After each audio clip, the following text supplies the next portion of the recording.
Boa tarde, pessoal.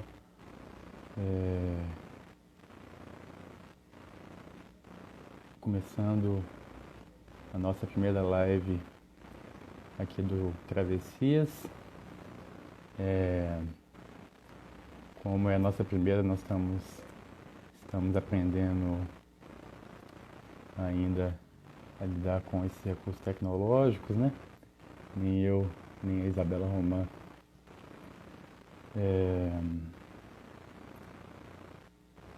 fizemos alguma live antes. Estou tentando aqui adicionar ela na conversa.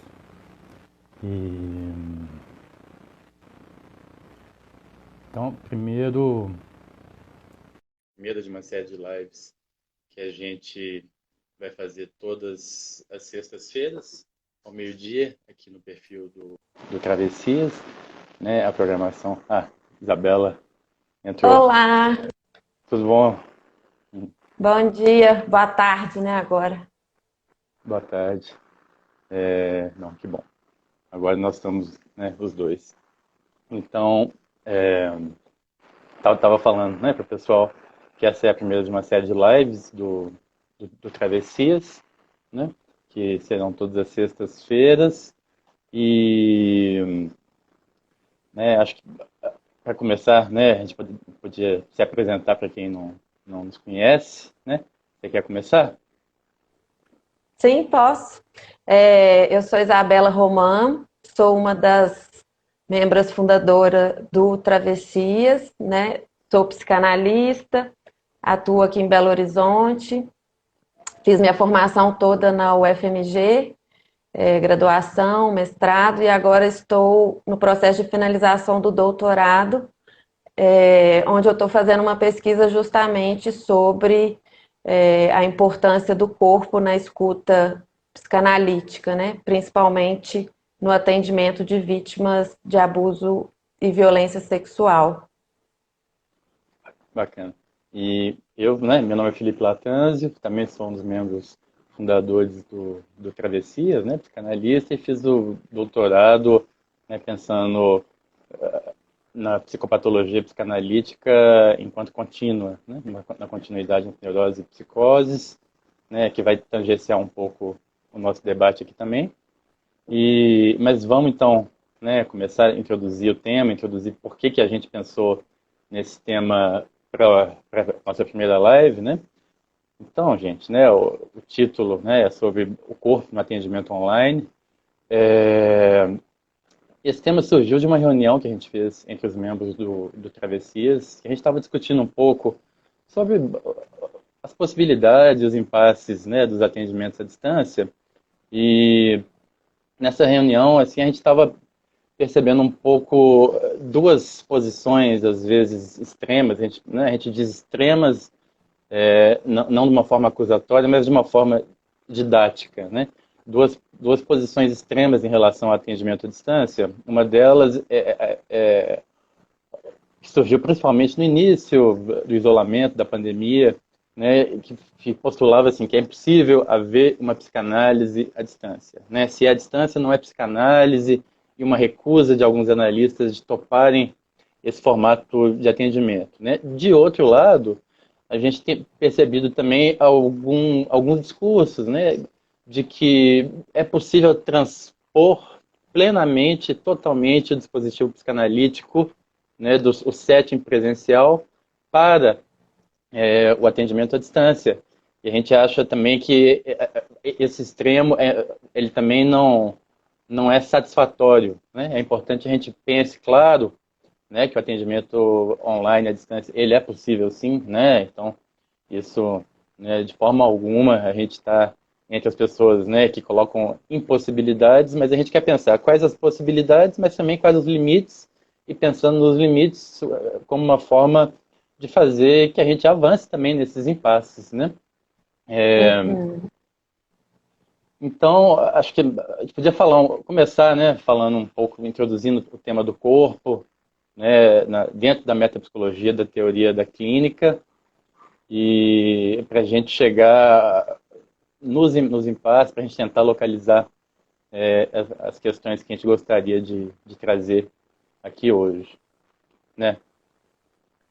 Uhum. E então, né, o pensamento sobre o corpo, ele é um pensamento que ganha e tem ganhado, né, vamos dizer assim, nas últimas décadas, cada vez mais espaço na teoria psicanalítica, tanto na teoria da clínica quanto na própria metapsicologia, né? Ele ganhar espaço na teoria da clínica significa que ele ganha espaço também ao pensar na constituição do psiquismo, né? Então, é, a gente, para se pensar na constituição do psiquismo e do eu, hoje em dia algumas noções têm ganhado importância, né? Por exemplo, pensar no trauma, né, enquanto marca constitutiva, né, do psiquismo, né? Pensar na própria formação do eu enquanto instância, né, como uma sucessiva diferenciação do corpo, né? O corpo gera, né, um eu-corpo no primeiro momento, que se delimita depois para um eu-instância, né? Essa delimitação, né, essa teoria das sucessivas diferenciações do eu em relação ao corpo, a gente pode ver, por exemplo, em Laplanche, mas, né, isso está presente em Freud, né, acho que em grande parte, né, dos teóricos da psicanálise contemporânea, né?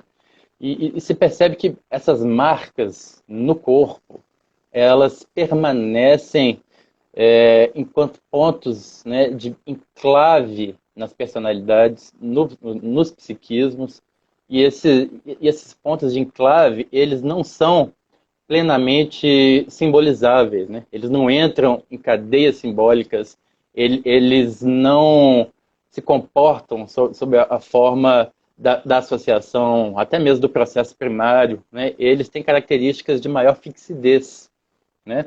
O Uhum. Laplanche fala de elementos encravados, mas, né, outras teorias também né, dão primazia para se pensar no corpo, né? Tipo, né, tem as marcas, os traços de gozo, por exemplo, na teoria lacaniana, uma série, a Sylvia Bleichmer, que transita entre Laplanche, Lacan e Melanie Klein, falando dos elementos, né, que ficam à deriva no psiquismo, que não entram nessas Uhum. cadeias simbólicas, né? A gente pode pensar numa, né, tem uma expressão que me é muito cara, né? Pensar nesses elementos encravados como uma espécie de buracos negros no psiquismo.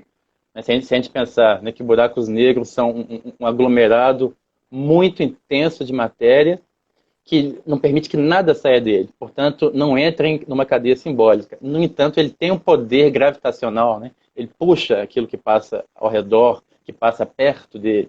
Então, ele tem Uhum. efeitos, né, muito visíveis no psiquismo, mas não entra em cadeias simbólicas. Então, ele não é tão passível de tratamento pela via da palavra, né?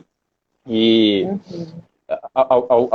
alguns pacientes, né, que têm respostas assim predominantemente mais somáticas, né, que tem o corpo como espécie de palco de apresentação daquilo que ficou como enclave, deixa isso muito claro, né? E esses pacientes, como é importante a presença do corpo no momento da análise, né?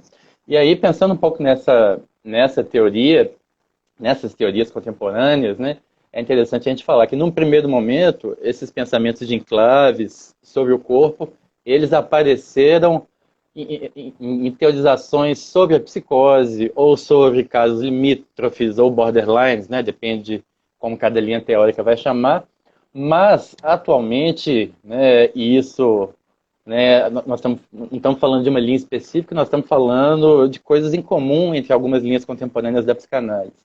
Atualmente se Uhum. entende que esses enclaves estão presentes em qualquer pessoa, né? Todos nós temos pontos de enclave na formação do nosso psiquismo, né? Então, né, isso tangencia o tema da continuidade da psicopatologia, né? Como eu disse para vocês, foi o tema da minha tese.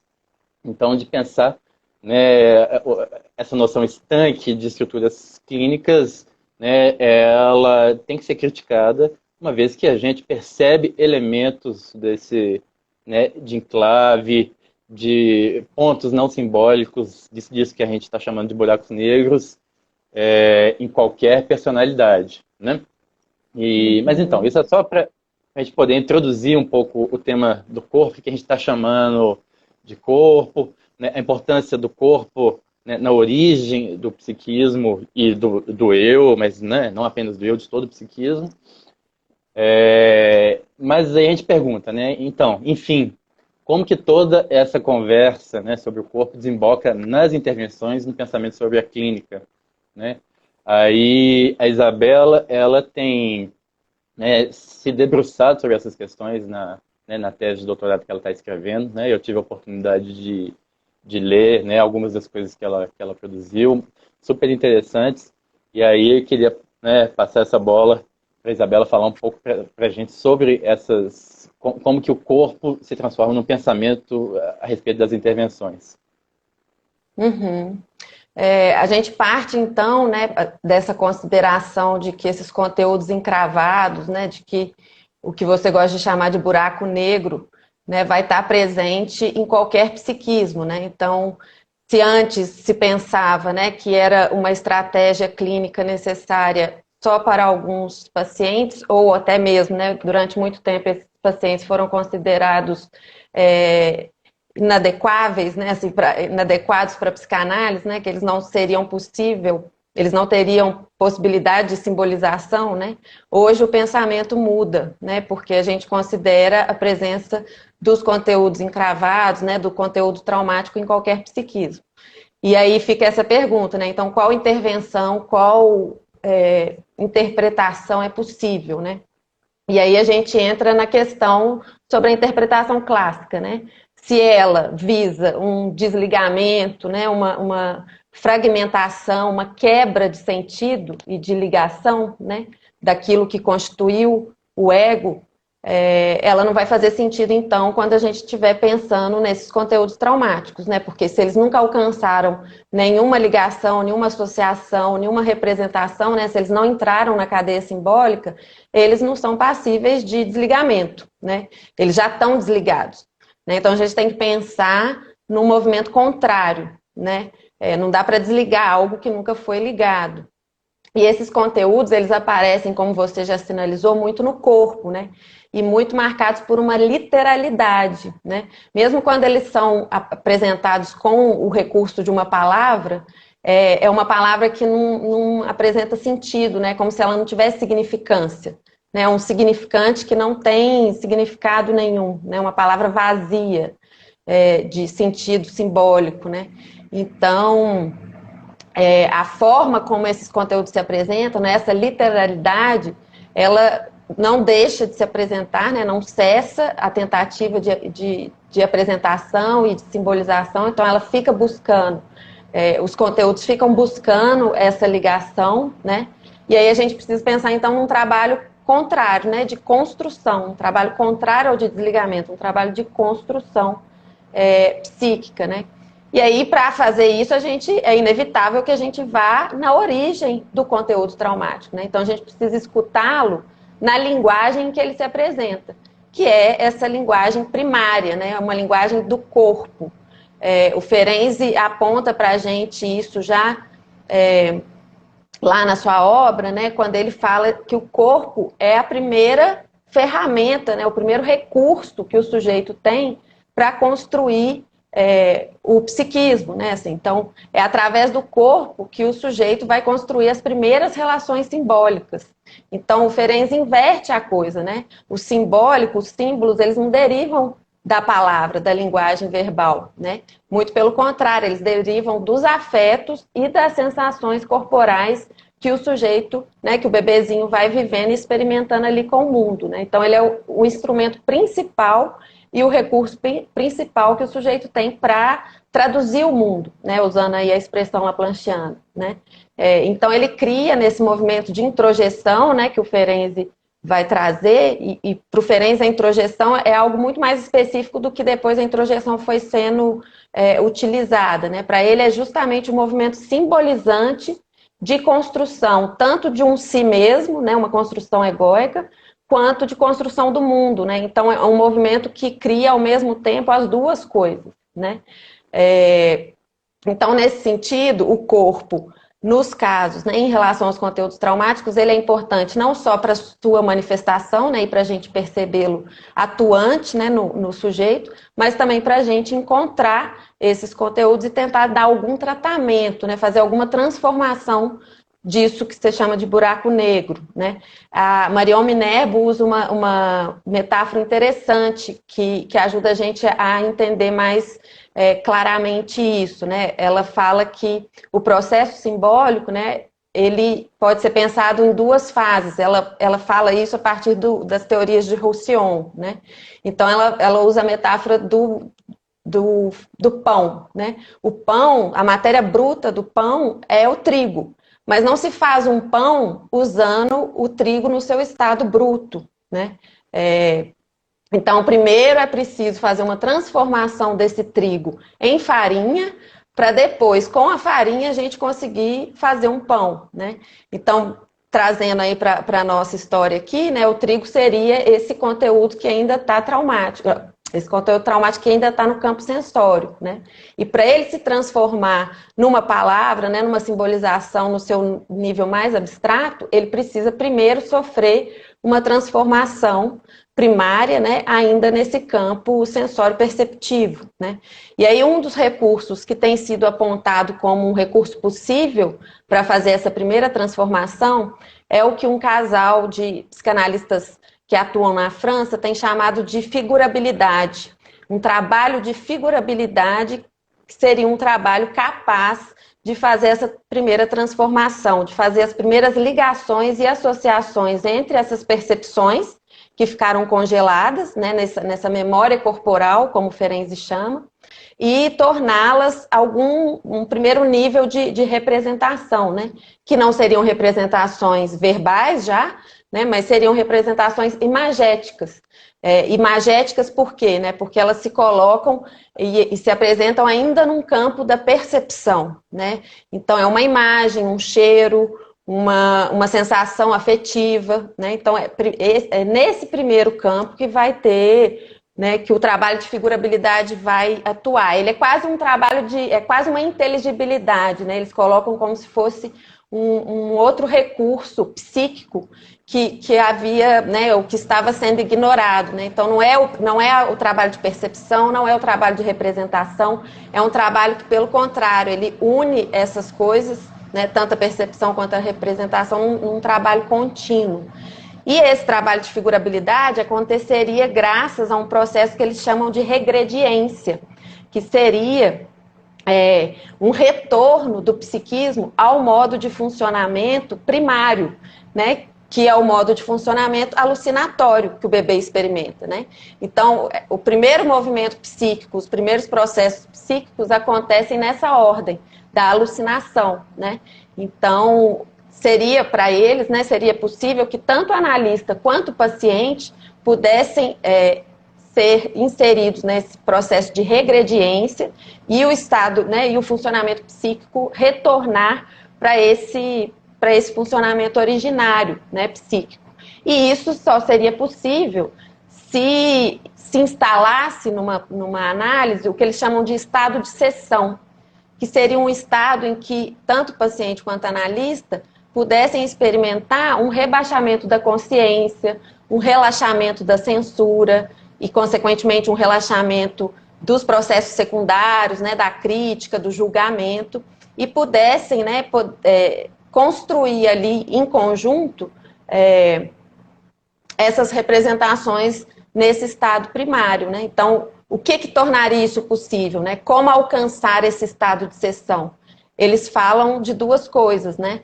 Uma é o enquadre analítico, e é aí que entra a minha grande questão com o atendimento online, né? Porque no enquadre analítico a gente tem toda uma série de recursos que são, né, postos e funcionam como um preparo para que esse relaxamento aconteça, né? Esse relaxamento da censura.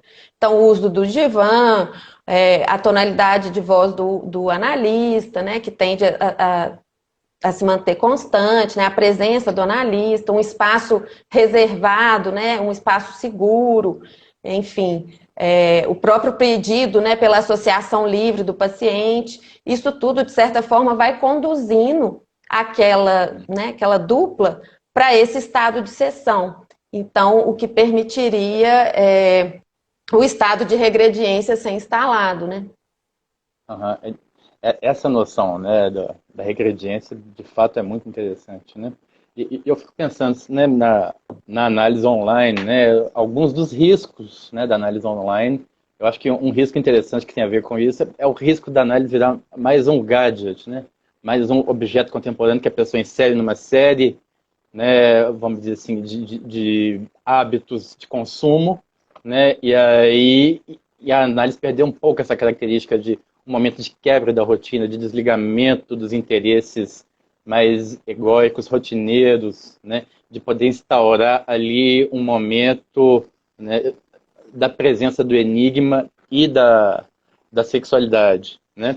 Então, acho que Porque é interessante a gente pensar, né, isso da análise online. porque se de certa forma eu acho que isso já tem sido cada vez mais difícil, né? Assim, esse desligamento do resto da vida, né, para se inserir nesse espaço diferenciado, né, de análise, mas de certa forma, quando o corpo todo está envolvido nisso, né, quando o sujeito precisa se preparar para um deslocamento, né, na cidade, né, ele precisa reservar um espaço de tempo maior, né, então não tem a facilidade de trocar, né, de uma atividade por outra, né, vamos pensar agora no momento da pandemia, né, o sujeito está trabalhando online e aí ele reserva no meio do trabalho um horário para análise, né? Então, no mesmo minuto que ele estava trabalhando, né, ou que ele estava, enfim, cuidando da casa, da família, ele está ali, né, já inserido, né? Ele é jogado instantaneamente para o momento de análise, né? Então, eu acho que isso vai dificultando mesmo esse rebaixamento, né, da crítica, da censura e do julgamento, né? E é engraçado, assim, né, na minha experiência de atender à distância, né, já tive um período de muitos meses que eu mantive o consultório à distância, né? E dá para você perceber com muita clareza quais pacientes que têm mais facilidade, assim, que mesmo à distância conseguem entrar nesse modus operandi análise, né? Assim, de parar um tempo, né? De falar, não, agora é o momento da sessão, né? Então, tem alguns pacientes que fazem isso de forma mais espontânea. E eu acho que talvez uma diretriz importante para os analistas que vão, né, fazer essa mudança, né, de atendimento nesse momento é para pensar que talvez uma atenção aí seja fundamental, né? Uma atenção em colocar o setting como algo a ser reconstruído, né? O momento da análise como algo a reinstaurar ali o sexual, o enigmático, que não é, isso não é automático. Às vezes tem pacientes que já estavam, né, um pouco nessa linha e na mudança para o online isso se perde e tem outros que não, né? Então eu Uhum. acho que tem um pouco dessa diferença, né? Agora, né, pensando alguns outros tópicos, né, na relação do corpo com a clínica, é importante a gente pensar também como que a presença corporal, né, tanto do analista quanto do paciente, ela faz circular uma libido, né? E isso tem um papel muito forte na análise, né? Ela faz circular um certo erotismo, né? Mas não é um erotismo negativo do ponto de vista transferencial ou transferencial, um erotismo né, que puxa o paciente, né, e o próprio analista também, por que não, né, em relação a um desejo da análise, né? Tem uma autora estadunidense, a Diane Elise, né? Ela fala disso de uma forma interessante, né? Como que o erotismo ele é favorável e como que o corpo, né? Ele está muito presente na análise, né? Se a gente pegar, claro, né, a principal ferramenta da análise é a palavra, né? Tem aquela frase clássica do Freud que está sendo muito citada, né, atualmente, né? Que está lá no Análise Leiga, que ele fala que nada mais acontece entre analista e paciente do que uma conversa, né? Mas se a gente for parar para pensar, a própria a, a própria voz, né? Ela tem um suporte corporal, né? A voz não é, ela Uhum. não está desconectada do corpo. A voz não é algo simbólico e desconectado do corpo. A voz, ela ressoa, né? Ela causa ressonâncias, ela tem uma série de nuances. Claro que algumas dessas ressonâncias, dessas nuances se mantêm na análise à distância também, né? Nos atendimentos online, né? Então, eu acho que pensar um pouco sobre essa presença, sobre o corpo, nos faz perguntar também, né? Será que, por exemplo, né, se a tecnologia avançasse a ponto da gente conseguir perceber todos os estímulos, que não houvesse interrupção, que, né, que o tempo, que não tivesse aquela dúvida, né, aquela dificuldade de interromper a fala do outro, porque tem um delay, né? Essa série de pequenas questões que a gente vê nos atendimentos online, né? Será que se não houvesse isso, né, a gente eliminaria esse problema? Né? Acho que é uma É. pergunta interessante, né, da gente pensar. Assim, eu já apostaria que não, né? Assim, bom, até onde minha imaginação consegue alcançar o desenvolvimento tecnológico, né? Mas que é sempre surpreendente, né, para a gente. Porque, né, assim, você reforçou isso, né? Nosso principal instrumento é a palavra, né? Mas o que eu gosto na teoria do Ferenc é justamente isso, né? Ele traz a palavra quase como um poder de ação, né? Algumas palavras em especial, né, naquele texto Palavras Obscenas, que ele trabalha isso principalmente, né?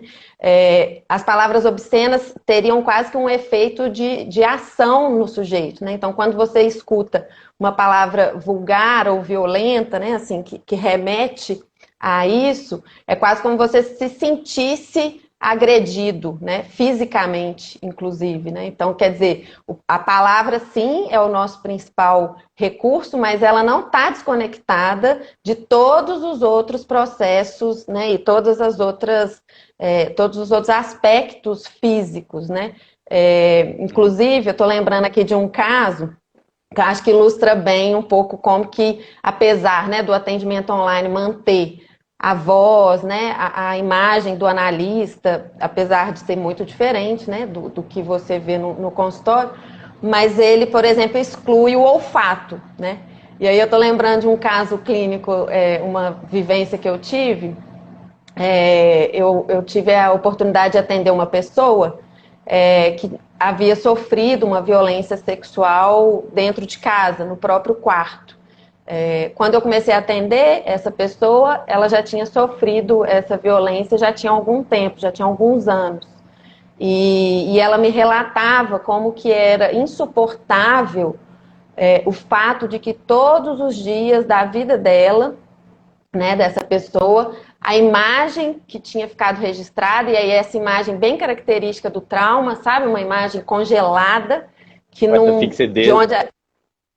de onde a pessoa não consegue fazer associação, né, pensar alguma coisa sobre, nada, né? Assim, só a imagem que invadia o psiquismo dela.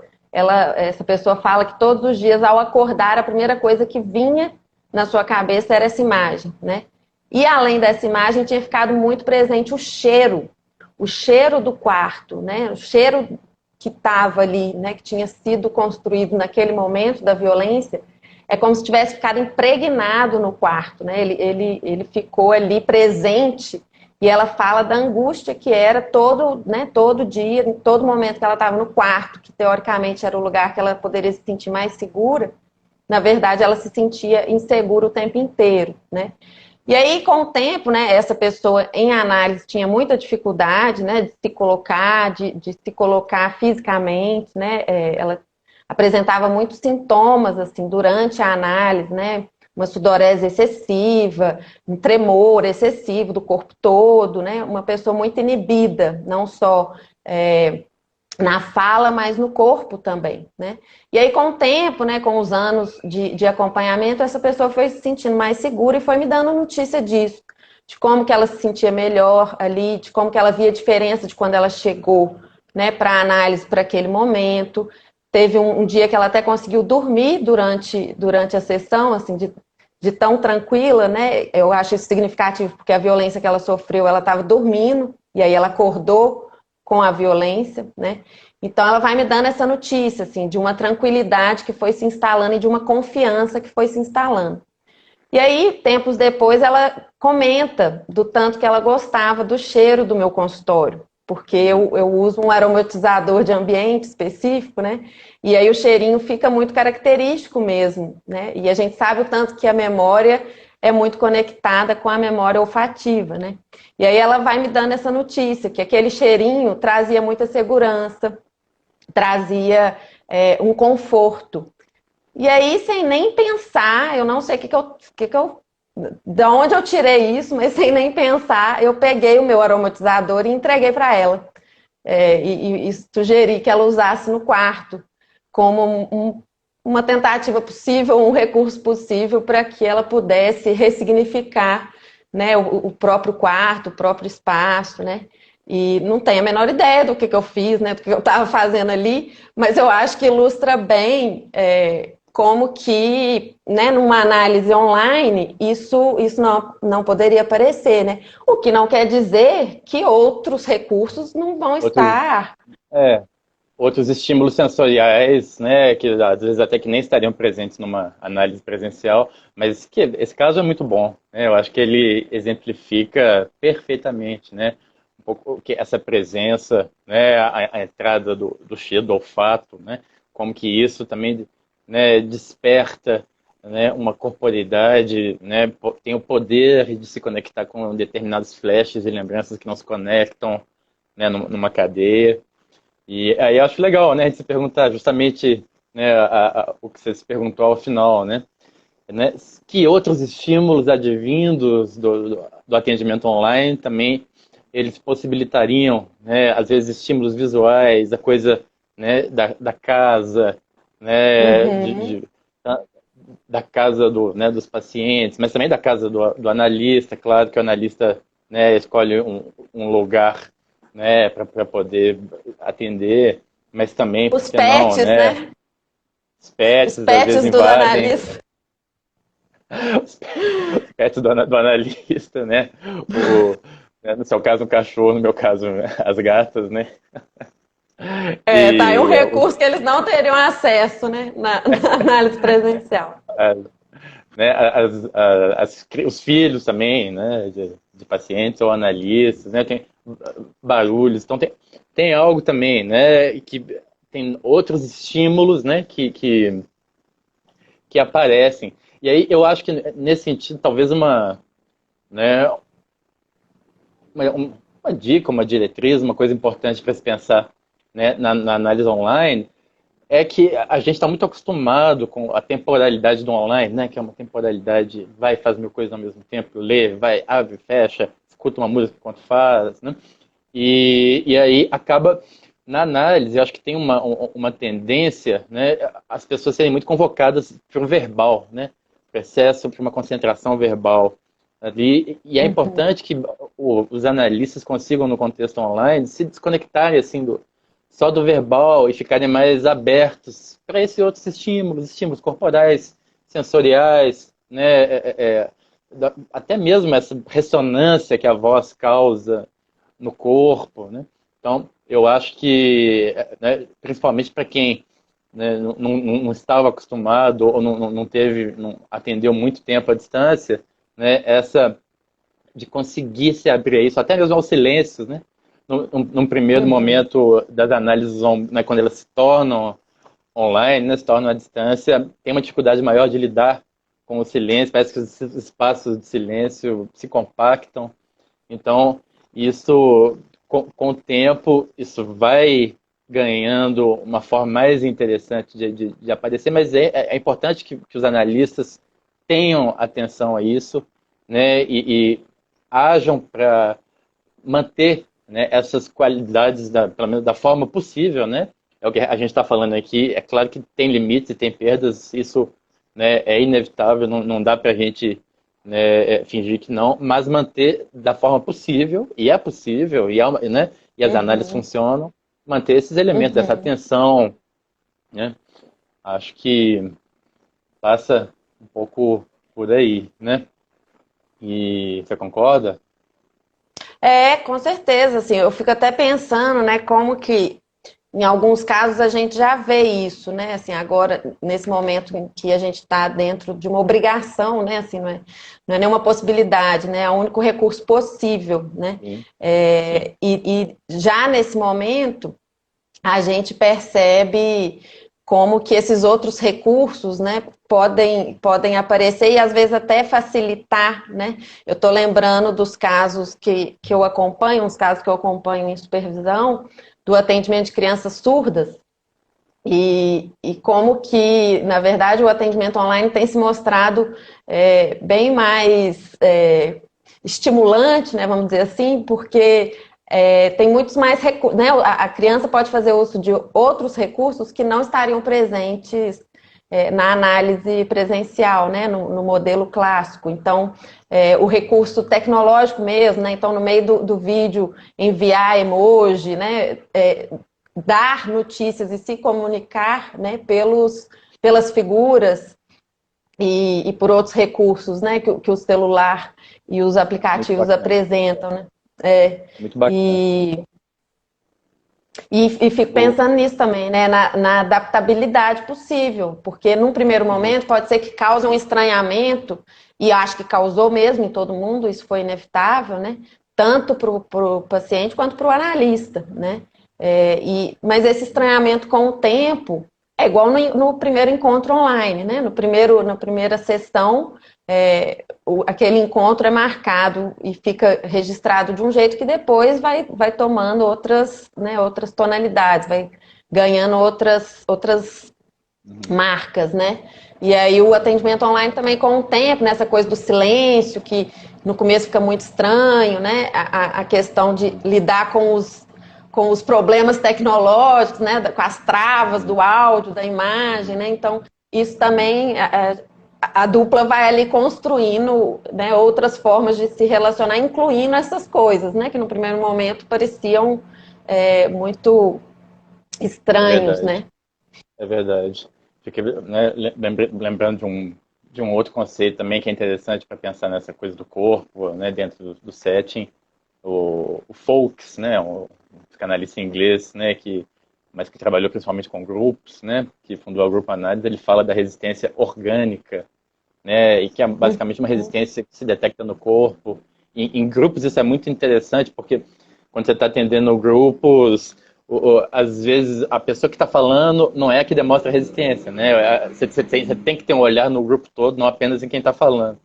E eu acho que o grupo exemplifica de forma estereotípica e clara um movimento que também existe, né, na análise individual. O Foucault vai até usar aquela imagem clássica da Gestalt, né, da figura de fundo, e vai dizer assim, às vezes a resistência verbalizada é a figura e a resistência orgânica, né, que é sinônimo de resistência corporal, é o fundo, né, e a interpretação da resistência significa trazer o fundo para se transformar em figura, né, ou seja, explicitar os pontos de resistência no corpo, e isso às vezes não se trata apenas de perceber no paciente, mas também de sentir, né, tem algo ali do corpo a corpo da análise, né, que é importante e que a gente tem que tentar, né, pensar nas formas possíveis de manter isso ao máximo nas análises à distância, né? Acho que E isso você sabe seria que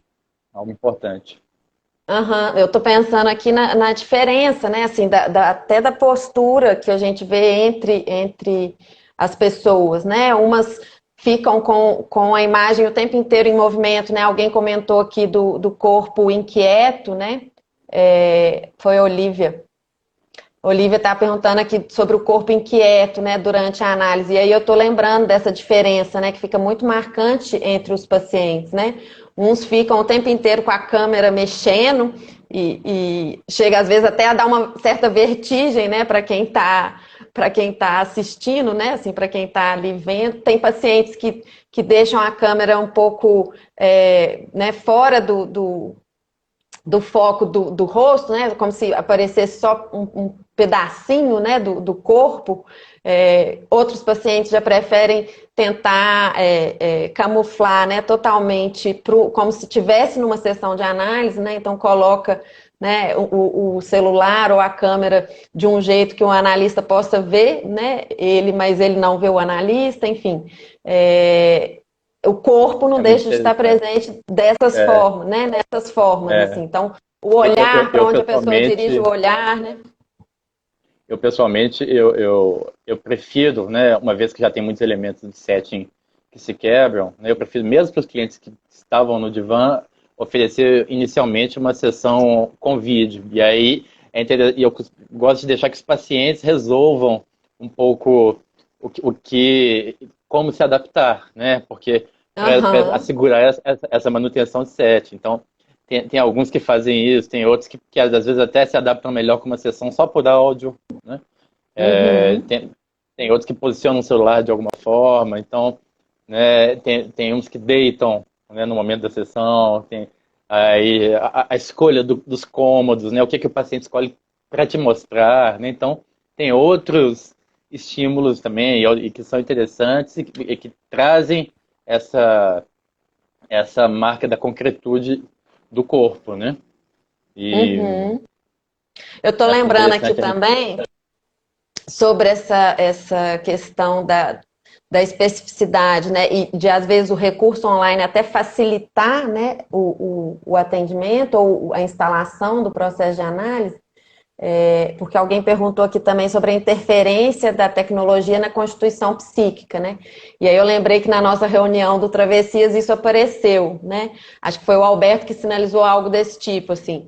Os pacientes jovens, né, as crianças, os adolescentes têm uma facilidade enorme de lidar, né? Quase como se o celular fosse uma extensão do corpo, né? Então, e eu reparei isso nos meus atendimentos, né? As adolescentes e nas supervisões que eu tenho dado também sobre os atendimentos infantis online, que a gente está aí tentando construir esse recurso possível, isso fica muito claro, né? Assim, a naturalidade, a tranquilidade, né? Assim, não tem esse estranhamento que a Isso gente traz tem.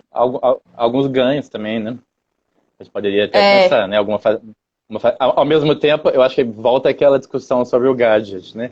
Assim, um adolescente é aquele que está jogando, conversando com um amigo, vendo um filme, escutando uma música, e aí, né, para análise também não ser inserida nessa série, né? Eu acho que tem a facilidade, tem o ganho, ao mesmo tempo provoca também, né, uma questão e uma necessidade de se pensar, com né? certeza.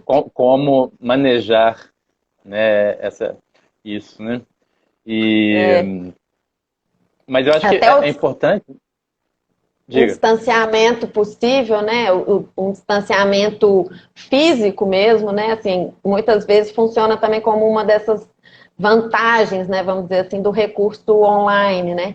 Para o adolescente, isso facilita bastante, e para pacientes que têm maior dificuldade mesmo em se colocar ou que têm maior dificuldade com o contato físico, né? Eu tenho Uhum. reparado isso também. Alguns pacientes se inseriram na análise agora, né? Assim, como que o Tem momento gente que do. tem mais facilidade de falar, né? Que solta de repente alguma coisa depois que está à distância, né?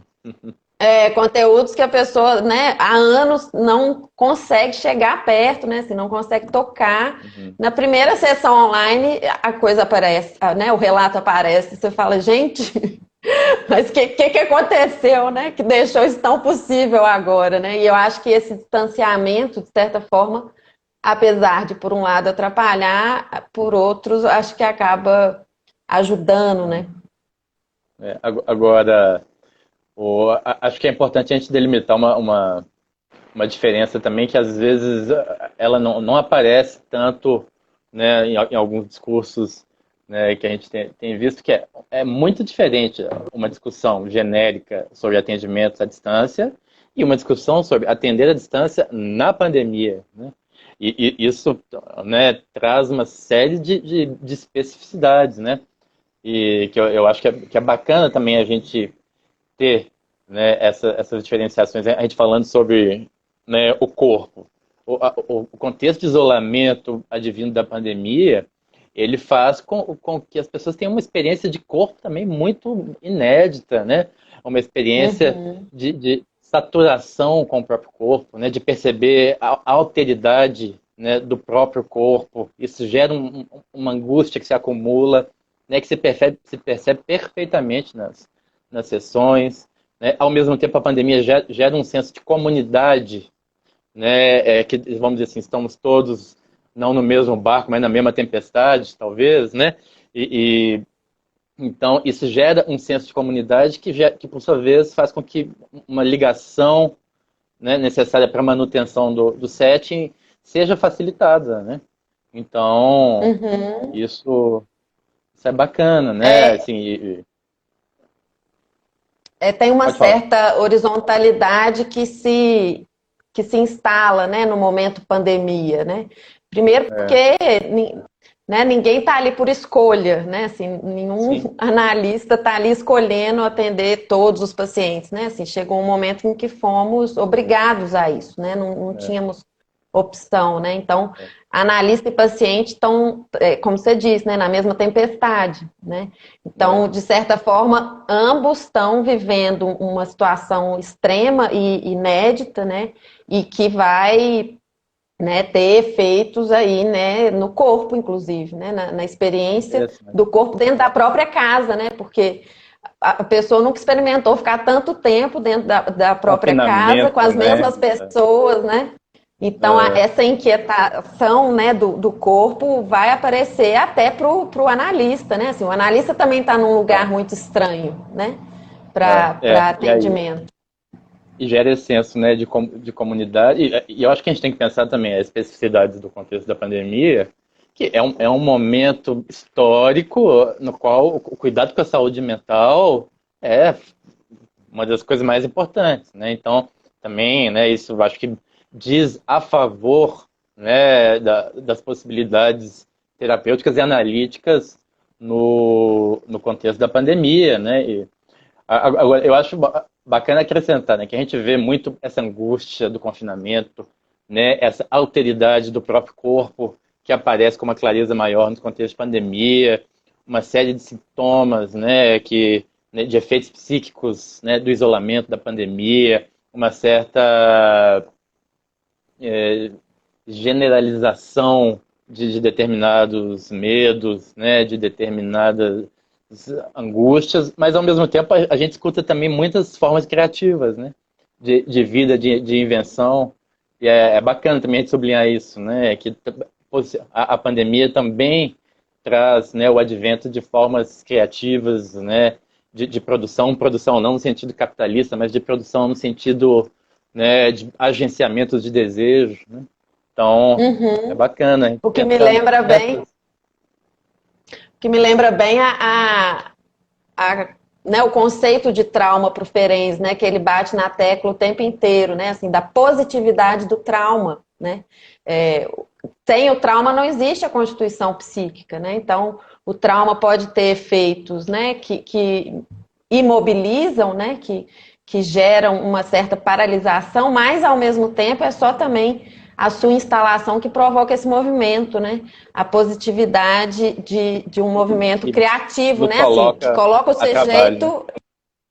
Exatamente, é trabalho, né? O trabalho psíquico também, graças à pandemia, tanto é que é isso que a gente está aqui fazendo, né? E que todos os psicanalistas estão fazendo, né? Assim, É, são tantas lives, tantas discussões sobre, né? E aí, como é que é essa história do atendimento online, né? Porque a gente é. realmente está tendo que se haver com algo que nunca tinha sido, né, colocado, nunca tinha se imposto. Então a gente precisa criar mesmo e pensar sobre essas especificidades, né, É. foi um dos nossos objetivos aqui, né? Você tá, só um parênteses, né, se a gente finalizar, falando do trabalho psíquico, né, que advém do trauma, como que a análise dos sonhos no contexto da pandemia tem sido muito rica, né, muitos sonhos de angústia, muito, né, um contexto de muita produção onírica, né, e eu acho que isso também é uma característica, né, do momento atual que favorece, né, que coloca as pessoas a trabalho, né.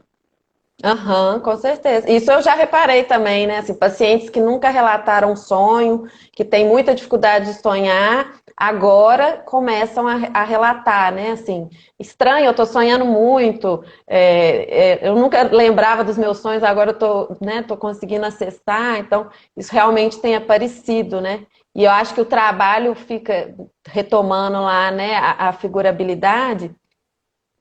O trabalho da figurabilidade parece que é justamente isso, né? Sonhar junto com o paciente, né? O encontro e as transformações e o acesso aos conteúdos traumáticos e alguma possibilidade, porque é isso, eles também falam que não necessariamente você vai conseguir trabalhar ou transformar todos os conteúdos, né, em plena narrativa, representação verbal, né, assim. Mas se eles forem trabalhados e mesmo ali no nível, né, perceptivo, que é o caso dos sonhos, né, e dali você poder acessar outras coisas, isso já é um ganho, né, que é o que a gente está fazendo aí também na análise online, né? O analista estando no mesmo lugar também se coloca nessa construção maior junto com o paciente, né? Acaba podendo dividir mais, né? Por estar vivendo uma angústia comum, né? Será que a gente vê aqui algumas perguntas? Quanto está nosso tempo? Nós temos 5 minutinhos, né? Eu vi que teve alguém que comentou mais cedo, o Rodrigo Barbosa, né, que os lacanianos, né, chamam de clínica do real, né? Eu acho que tem ponto de relação, sim, né? Que a gente está falando do conceito de clínica do real, mas também tem muitos pontos de diferenciação, né, entre perspectivas clínicas, entre maneiras de se compreender o setting, né, entre compreensão até mesmo do lugar do eu, né, na análise. Então, né, tem pontos de equivalência, né, que seria interessante a gente até pensar historicamente como que essas equivalências surgiram, né, nas teorizações, mas aí fica para uma discussão posterior, né? Você viu mais Tem o alguma pessoal pergunta? tá lembrando aqui, né, e nos casos limítrofes, como que fica, e eu acho que conecta com outra pergunta, né, uma angústia de como fazer uma contenção mais física, né, nos momentos de maior angústia ou de desorganização do paciente, né, essa a nossa questão, né, em algumas situações a análise online não vai ficar muito insuficiente nesse sentido, né, então você não pode oferecer um lenço, você não pode oferecer, às vezes, né, uma mantinha ali que provoque uma contenção, né, num momento de maior desorganização, enfim, né, esse limite da análise online eu acho que vai ser intransponível, né, assim, por mais que a gente construa possibilidades, em alguns casos, né, nos sujeitos que realmente a comunicação está muito mais presente no corpo, a análise online vai ficar deficiente, né? De certa forma. Tem alguns limites, né? A gente tenta suprir da melhor forma, né? Uma vez que não é o jeito, mas, né, tem limites. Estou vendo uma pergunta da Ellen, né? Falando sobre os casos que se iniciam agora, né? Tem chegado muitos casos novos mesmo, ou casos antigos que retornam, né, em função das angústias suscitadas pelo momento, ou até mesmo do trabalho psíquico suscitado pelo momento, não necessariamente, né, em relação à pandemia.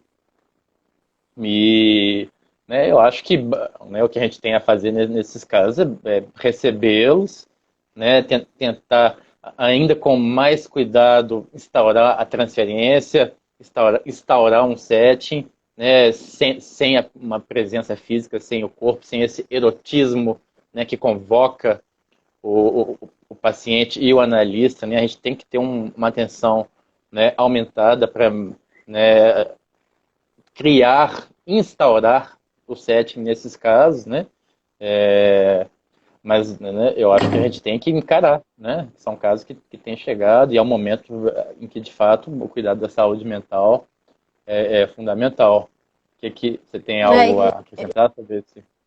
Só dizer que o momento também acabou facilitando, né? Alguns pacientes que resistiam ao iniciar a análise acabam resolvendo fazer isso agora, né? Dentro desse contexto, né? A facilidade do online, né? A crise do momento, então, de certa forma, também tomando todos esses cuidados, né, acabou facilitando o processo para alguns, né?